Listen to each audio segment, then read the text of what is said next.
Hi, it's me. I'll try to make this quick. I wrote it down, or at least most of it down, so that I wouldn't leave any important stuff out. I had another dream this morning. I have a lot of them. I just don't always have a chance to do anything about them. But I wanted to go over a couple of things. So I'm going to kind of read it. That way I don't get too off track here. Read it just the way, the large details, anyway. My youngest son and I were in Memphis. We were on Beale Street having some kind of business meeting for some work that we were supposed to be doing. And the earth started shaking and buildings started crumbling. As if I was outside seeing it. I saw the buildings crumbling and holes being formed, and there was lots of rain and water. So I'm not really reading this. I'm just kind of looking at it and reminding myself. Suddenly my son was gone all of a sudden, and I started looking for him, and I ended up going through the back way of some of these buildings. And I found myself at the Omni New Desi Theater, which is where I sang for a rock band for, I don't know, many times we played shows there. But there was this young band playing, and I remember thinking that that they were playing some ungodly music, and you know, I remember the very last show that I did there. It was after I'd had my conversion, and I remember being in the back in the hallway praying for everybody that was there, and that the building didn't come down, because I knew what kind of business was going on there. So sorry, Mike Glenn. Not dissing your place there, but it's just the way it is. Yeah, it was very clear in my dream that I wasn't supposed to be there. He was angry that I was there, and he threw me out. I remember going into the lobby, and things had changed quite a bit. I grew up sort of on a cross between the Gulf Coast of Mississippi and Memphis, Tennessee. And the years that I spent in Memphis, you know, we had a lot of musician friends, and we all used to switch musicians around, different bands and stuff. And a few of those people have gotten famous. But during the years, there were pictures, you know, posted on the walls and stuff. And I remember when I walked into this room in my dream, the lobby, when I was being escorted out, there were 3 girls sitting there, and they were really bored. And I got the sense that their boyfriends played in the band. They weren't allowed in there. They were really kind of young. And I just looked around on the walls at some crappy pictures that were up, thinking, well, things have changed. You know, wonder what happened to all the cool stuff that was here. But anyway, on with that. I went out onto Beale Street to look for my son, and I felt a slight panic as the ground began to melt away in front of me, forming holes in these different spots. I really don't want to lose my place here. Yeah, but as I saw this crumbling going on around me, I was started to get fearful, and I just remembered the words of the Lord, and I wasn't, you know, afraid anymore. I knew that even though everything around me crumbled, that I would be okay. Let's see. Quickly replaced with the Lord's words, and I knew that I'd be safe, and I continued to search. There were people becoming very angry suddenly, and I've seen this before. The Lord has shown me this before in my dreams, showing me how the demons are taking over people's, you know, personalities and such.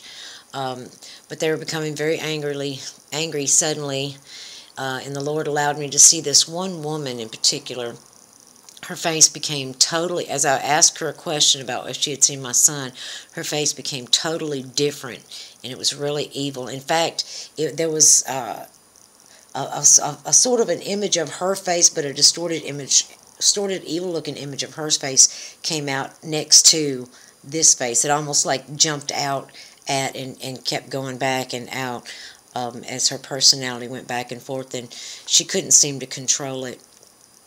And she also seemed disturbed by it. It was clear she couldn't help what was going on. She didn't seem to know God and was obviously being controlled by a demon who did not like me speaking with her. I became aware that I wasn't going to find my son. I was really, really concerned, but then the Lord reminded me again of His Word, and I knew that He'd take care of it. So let me find my place here. He was going to take care of what I could not, basically. So I want to skip over to an open vision that I had the night of the 21st when I was in prayer. I've been having more and more visions while I'm awake, and most of them are while I'm in prayer. I should write them all down. I'm just very busy. I'm always traveling. I'm always moving around, and I'm very busy, and I really, really should. Sorry. I feel disobedient for that, but I'll try to be more conscious of writing stuff down, because I really, really lose a lot of the details. They're very important that I find afterwards. Let me really quick stray, like I knew I was going to. The vision that I had, or the dream that I had about the side of this little earth that had broken up, kind of like a earthquake area, and the earth was falling away. This little stash of nuclear warheads that I found in there. After I posted my video, I started remembering little details of it, and in that stash where I saw those nuclear warheads buried, there was a suitcase in there, and it had money, drugs. It clearly had a bag of cocaine in there. There were letters, or at least I thought it was cocaine in my dream. There were letters and bills. I was trying to go through, and money. I was trying to go through those letters to find out who I thought this suitcase belonged to that was in there. What else was in there? There were some personal items, and I don't really remember what the personal items were, but I had forgotten that little detail, and it just kind of came flooding back on me. I'm like, suitcase. I started thinking, well, there were personal items in that, and I'm like, wow, they were actually in a suitcase. So if I think it's exposedbytruth.com, he's got a video up where he saw some suitcase bombs or something of that nature being planted. So that was just, I didn't even post anything about that, or did I remember it off the top of my head while I was writing down my dreams that one time. Like I said, I really should do that. So let me go on with this, because I'm really bad about this. Okay, so the other night, on the night of the 21st, I was actually in Memphis, or had gone through Memphis. I was right outside of Memphis for my niece's Sweet 16 birthday party.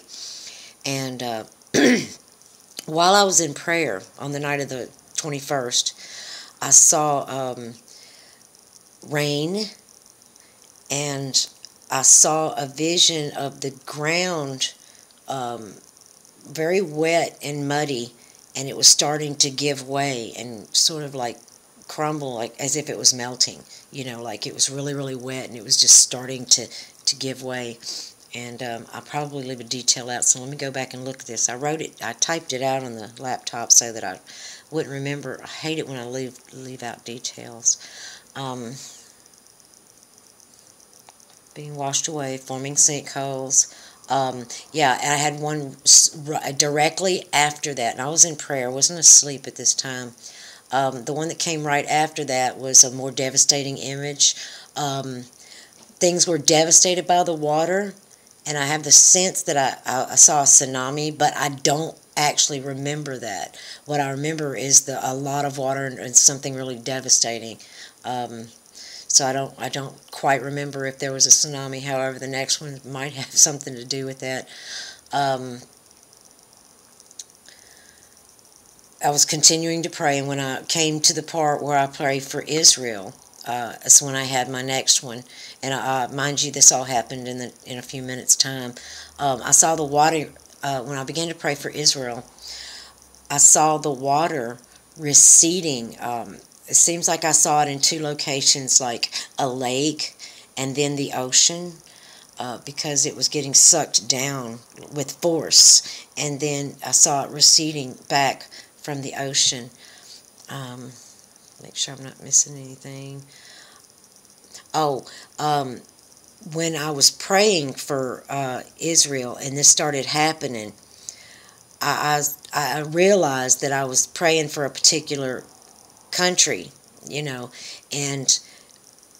I had that sense like I should have paid attention to the other two locations instead of like just what was going on, but the other two locations.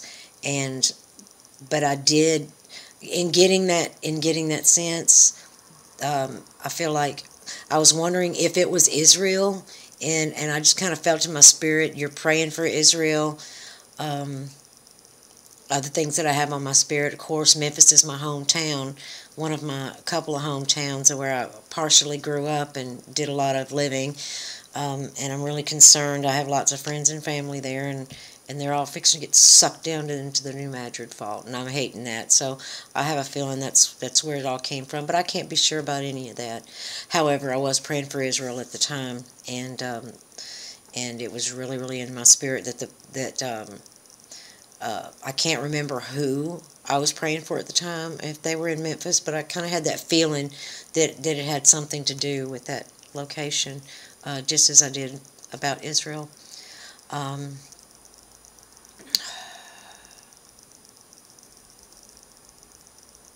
Wished I'd paid attention to the first two. Okay, this is the second time this month that I've had a dream about Israel, and I don't want to lose my place here because I don't want to backtrack. Okay, the first, not Memphis. The last one that I had about Memphis a couple of weeks ago, and it may have been a dream. I think it was a dream. Pretty sure it wasn't a vision because it was too long, actually, for me. I just don't get too many open visions. But in this one, I was in Memphis. I remember thinking, okay, I'm fixing to go to Memphis. I hope this doesn't happen. But in this dream, I was in Memphis, and everything just started. I was also on Beale Street, same place, and everything started wobbling and shaking. And I looked outside. I may have put this in a video, I don't know. But I looked outside, and there was a crack, a large crack forming, like down the middle of Beale Street. And I was watching it grow and go back, grow and go back, grow and go back. And by the time it was done, the crack was just there. It was a pretty thick little crack, but there was no, cavern in the ground or anything. It had just pretty much swelled, gone back into place, and there was this huge crack in the ground. In this dream, I became aware that I did not have my purse, and I went looking for my purse, and nobody knew where my purse was, and I couldn't find it. But as I went along to these places looking, I entered this one bar, and everybody was leaving the bar. It was like closing time. But there was all this debauchery and partying going on the street. If you've ever been in Memphis, it's kind of that way. But anyway, this place was closing. It was either closing or everybody was just going outside, because sometimes, we did that too. Walking up and down Beale Street. And all of these purses were still there. And I looked through all these purses, and none of them were mine. And I remember I was hungry. I wanted a cigarette. At the time I didn't smoke, but I was in the dream. You know how dreams are, and I smoked for like 35, 36 years. So in my dream, I wanted this cigarette, but I didn't. It was weird. It's kind of at the end when I realized, hey, I don't smoke anymore. But, oh, I know what it was. I didn't smoke, but I was so stressed out, I wanted a cigarette. That's what it was, and I was like battling that. But anyway, that's kind of funny. But anyway, so this bartender in the dream brings me this purse, and he says, "Is this your purse?" And I knew that I was hungry, and I really wanted a cigarette, but I was honest, and I said no. And there was this temptation in my ear, and of course I'm not like that, but there's this thing that says, oh, it'll be okay, everybody's abandoned their purse or what have you, they don't know anything.